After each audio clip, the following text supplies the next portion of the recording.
नमस्कार दोस्तों, मैं हूं मनीष कुमार वर्मा।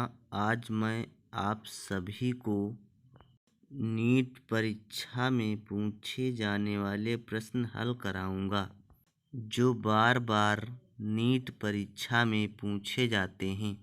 आज का पहला प्रश्न है, निम्नलिखित में से कौन सा विभिन्नता लाने वाले आनुवंशिक संयोजन को उत्पन्न करता है? पहला ऑप्शन है लैंगिक जनन, दूसरा ऑप्शन है बीजांड कायिक बहुभ्रूणता, तीसरा ऑप्शन है कायिक जनन, अगला ऑप्शन है अनिषेक फलन। आप सभी दोस्तों के पास 2-4 मिनट का सेकंड का टाइम है। सोच के इस प्रश्न का आंसर ज़रूर बताएं। इस प्रश्न का आंसर है लैंगिक जनन। यह क्वेश्चन 2016 के एग्जाम में पूछा गया है। अधिकांश आवृत्तिविजी पादपों में होता है। पहला ऑप्शन है अर्धसूत्री विभाजन गुरु बीजाणु मात्र कोशिका में होती है। दूसरा ऑप्शन है भ्रूणपोष में केवल लघु केंद्रक की कोशिका होती है। तीसरा ऑप्शन है अंड में तंतु रूप समुच्चय होता है। इस प्रश्न का सही आंसर है अर्धसूत्री विभाजन गुरु बीजाणु मात्र कोशिका में होती है। यह क्वेश्चन 2016 के नीट एग्जाम में पूछा गया है। अगला प्रश्न है, जल हायसिंथ और जल कुमुदिनी में परागण किसके द्वारा होता है? पहला ऑप्शन है पक्षी द्वारा, दूसरा ऑप्शन है चमगादड़ द्वारा, तीसरा ऑप्शन है जल द्वारा, चौथा ऑप्शन है कीट व पवन द्वारा। दोस्तों, इस प्रश्न के जवाब के लिए आपके पास 2-3 सेकंड का समय है। चलो हम बताते हैं इस प्रश्न का सही आंसर क्या है। कीट या पवन के द्वारा। यह प्रश्न नीट एग्जाम के 2016 में पूछा गया प्रश्न है। आज का अगला प्रश्न है, आवृतबीजी पादपों का बीजांड तकनीकी रूप से किसके समकक्ष होता है? पहला ऑप्शन है गुरु बीजाणु मात्र कोशिका, दूसरा ऑप्शन है गुरु बीजाणु, अगला ऑप्शन है गुरु बीजाणु धानी, अगला ऑप्शन है गुरु बीजाणु पर्ण। इस क्वेश्चन का सही जवाब है दोस्तों गुरु बीजाणु धानी। ये प्रश्न नीट 2016 के एग्जाम में पूछा गया प्रश्न है। आज का अगला प्रश्न है, एक आवृतबीजी पादप में कार्यशील गुरु बीजाणु से क्या विकसित होता है? पहला ऑप्शन है बीजांड, दूसरा ऑप्शन है भ्रूणपोष, अगला ऑप्शन है भ्रूणकोश भ्रूण। इस क्वेश्चन का सही जवाब है दोस्तों भ्रूणकोश। यह प्रश्न दोस्तों 2016 नीट परीक्षा में पूछा गया प्रश्न है। आज का अगला क्वेश्चन है, वे पुष्प जिनमें अंडाशय में एक बीजांड होता है और वह एक पुष्प क्रम में बंधे रहते हैं, इसके द्वारा परागित पुष्प कैसे होते हैं? पहला ऑप्शन है जल, दूसरा ऑप्शन है वायु, तीसरा ऑप्शन है मधुमक्खी, चौथा ऑप्शन है चमगादड़।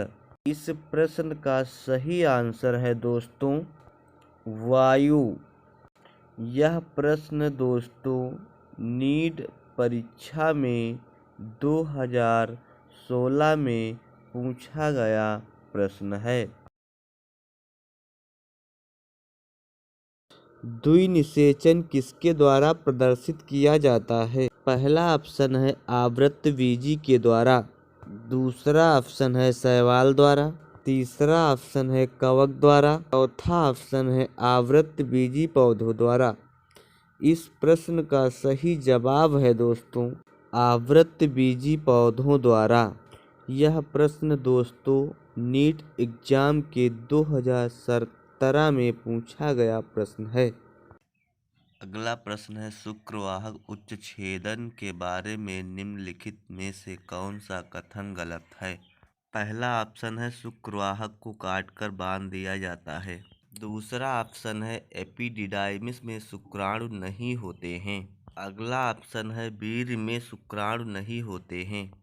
हाँ जी दोस्तों, इसका सही जवाब है ऑप्शन नंबर 2 सही है, एपिडिडाइमिस में शुक्राणु नहीं होते हैं। यह प्रश्न नीट 2016 में पूछा गया था। आज का अगला क्वेश्चन है संयोजी ऊतकों का विकास निम्न में से किसके द्वारा होता है। इस क्वेश्चन में पूछा गया है कि जो संयोजी ऊतक होते हैं उनका विकास किसके द्वारा होता है। पहला ऑप्शन है भ्रूणीय एक्टोडर्म द्वारा, दूसरा ऑप्शन है भ्रूणीय मीसोडर्म द्वारा, तीसरा ऑप्शन है भ्रूणीय एंडोडर्म द्वारा, चौथा ऑप्शन है ए व बी दोनों के द्वारा। जी हाँ दोस्तों, इसका सही जवाब क्या होगा। इसका सही जवाब है भ्रूणीय मीसोडर्म के द्वारा। दोस्तों, यह प्रश्न नीट 2016 के परीक्षा में पूछा गया प्रश्न था। दोस्तों, आज का अगला प्रश्न है कौन सा विकल्प शुक्राणुओं के परिवहन के पथ को सही रूप से बताता है। क्वेश्चन कह रहा है कि ऐसा कौन सा परिपथ होता है जो शुक्राणुओं को सही रूप से रास्ता बताने का कार्य करता है। पहला ऑप्शन है वृषण जालिका, शुक्रवाहक, अपवाही नलिकाएं, एपिडिडाइमिस। दूसरा ऑप्शन है अपवाहिनिकाएं, वृषण जालिका, एपिडिडाइमिस, शुक्रवाहक। तीसरा ऑप्शन है वृषण जालिका, अपवाहिनिकाएं, एपिडिडाइमिस और शुक्रवाहक। दोस्तों, इस प्रश्न का सही जवाब है वृषण जालिका, अपवाही नलिकाएं, एपिडिडाइमिस, शुक्रवाहक। क्योंकि इस क्वेश्चन में आपको ये पूछा गया था कि ऐसा कौन सा परिपथ होता है जो शुक्राणुओं को ले जाने का कार्य करता है। तो वृषण जालिका में शुक्राणु का निर्माण होता है, अपवाहिनी जो वाहिनिकाएं होती हैं उससे शुक्राणु निकलते हैं, एपिडिडाइमिस में जाते हैं और शुक्रवाहक में शुक्राणु संचित होते हैं। दोस्तों, यह प्रश्न नीट 2016 के एग्जाम में पूछा गया था। आज का अगला प्रश्न है अगला क्वेश्चन है क्षमतायन कहाँ होता है। इस प्रश्न का कहने का मतलब है कि जनन क्रिया की क्षमता किस अंग में होती है। पहला ऑप्शन है वृषण जालिका में, दूसरा ऑप्शन है अधिवृषण में, तीसरा ऑप्शन है शुक्रवाहक में, चौथा ऑप्शन है मादा जनन क्षेत्र में। इस प्रश्न का सही जवाब है मादा जनन क्षेत्र में, क्योंकि निषेचन की जो क्रिया होती है वो मादा के भाग में होती है। इसलिए क्षमतायन की जो क्षमता पाई जाती है वह मादा के अंग में ही पाई जाती है। उस अंग का नाम है वेजाइना। यह क्वेश्चन दोस्तों नीट एग्जाम के 2017 में पूछा गया प्रश्न है। आज का अगला प्रश्न है मानव शरीर में कौन सी अंतःस्रावी ग्रंथि अस्थायी है। यह क्वेश्चन नीट एग्जाम में बहुत ही बार पूछा गया प्रश्न है। पहला ऑप्शन है पीनियल ग्रंथि, दूसरा ऑप्शन है तंत्रिका स्रावी, अगला ऑप्शन है पीतक पिंड, इसे कार्पस लूटियम भी कहा जाता है, चौथा ऑप्शन है अंडाभ पिंड। इस प्रश्न का सही जवाब है दोस्तों पीतक पिंड। यह एक अंतःस्रावी अस्थायी ग्रंथि होती है। इसको अंतःस्रावी अस्थायी ग्रंथि इसलिए कहा जाता है क्योंकि जब अंडाशय परिपक्व हो जाता है तब अंडाणु बाहर निकल आता है, और यदि निषेचन की क्रिया नहीं होती है तो कार्पस लूटियम या पीतक पिंड, ये जो ग्रंथि है, ये नष्ट हो जाती है। इसलिए इसको अस्थायी ग्रंथि के नाम से जाना जाता है। यह प्रश्न नीट 2017 में पूछा गया प्रश्न है।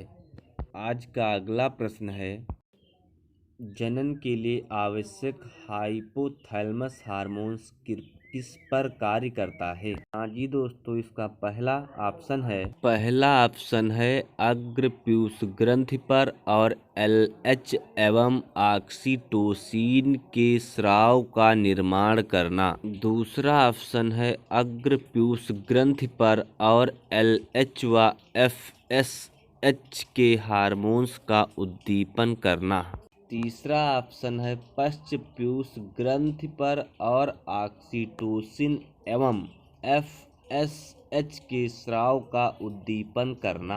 इस प्रश्न का सही जवाब है दोस्तों आंसर नंबर 3, पश्चपीयूष ग्रंथि पर और ऑक्सीटोसिन एवं FSH के स्राव का उद्दीपन करना, क्योंकि ये दोनों जो हार्मोन्स हैं हाइपोथैलेमस से निकलते हैं। एक तो ऑक्सीटोसिन एवं FSH, ये दोनों हार्मोन्स हाइपोथैलेमस से निकलते हैं।